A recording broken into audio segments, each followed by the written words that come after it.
गांव में रहते थे तीन गहरे दोस्त, ज्ञान भैया, अज्जू भैया और राई स्टार। ये तीनों बचपन से साथ थे। राई स्टार एक ईमानदार और संस्कारी लड़का था जो गांव के कोने में एक छोटी सी मोमोज की टपरी चलाता था। उसका सपना था कि एक दिन उसकी टपरी का नाम शहरों तक फैले, राई स्टार मोमोज वाला। लेकिन ज्ञान भैया और अज्जू भैया कुछ और ही सोच रहे थे। Lamborghini, Ferrari, Rolls Royce. Ajju भैया बोले, ये सब मोमोज बेचकर नहीं मिलेगा, इसके लिए कुछ बड़ा और खतरनाक करना पड़ेगा। एक रात जब सारा काम खत्म हो गया तो अज्जू भैया ज्ञान भैया के पास आए और बोले, मेरे पास एक आइडिया है जिससे हम लोग रातों रात अमीर बन सकते हैं। ज्ञान भैया बोले, फिर इंतजार किस बात का, बता। अज्जू बोले, गांव के बाहर एक पुरानी हवेली है। लोगों का कहना है वहाँ एक खजाना छुपा है, सोना, हीरे। लेकिन सुबह के वक्त वहाँ लोग रहते हैं। रात को वहाँ एक परिंदा भी नहीं फड़फड़ाता क्योंकि लोगों का मानना था कि हवेली श्रापित है और वहाँ रहता है नेपाली बॉस का भूत जो खजाने की रखवाली करता है और जो भी चुराने आता है उसे जिंदा नहीं छोड़ता। रात के अंधेरे में अज्जू और ज्ञान भैया हवेली के अंदर चले जाते हैं। काफी देर ढूंढते ढूंढते उन्हें एक कमरे से आती रोशनी दिखती है। जैसे ही वो दोनों उस कमरे में जाते हैं वहाँ पड़ा होता है ढेर सारा सोना, हीरे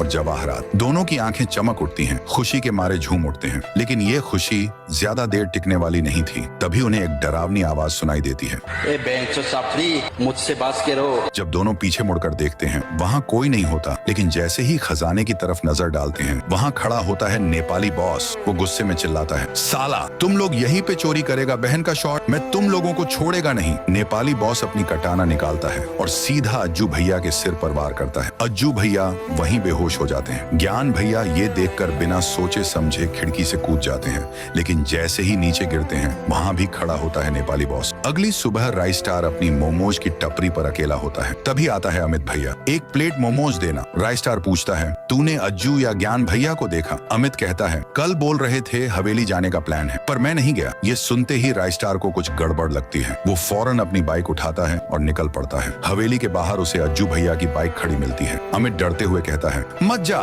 सुना है उस हवेली में नेपाली बॉस की आत्मा रहती है। राई स्टार गुस्से में जवाब देता है, वो मेरे दोस्त हैं, उनके लिए मैं कुछ भी कर सकता हूँ। हवेली में घुसते ही उसे अज्जू और ज्ञान दोनों बेहोश मिलते हैं। तभी पीछे से आती है एक भयानक आवाज, बहन का शॉट, छपरी साला, तुम लोग को समझ में नहीं आता है, मेरा यहाँ चोरी करेगा तो मैं तुम्हारा माँ भी शॉट डाल देगा। राय स्टार कहता है, लगता है तुमको मोमोज देना पड़ेगा। फिर शुरू होती है एक जबरदस्त लड़ाई। हवेली धुएं और चिल्लाहटों से भर जाती है। जब सब शांत होता है नेपाली बॉस, अरे भागो बहन शॉट, ये लोग तो मेरे गन में हेड शॉट मार देगा। और राई स्टार, अज्जू भैया और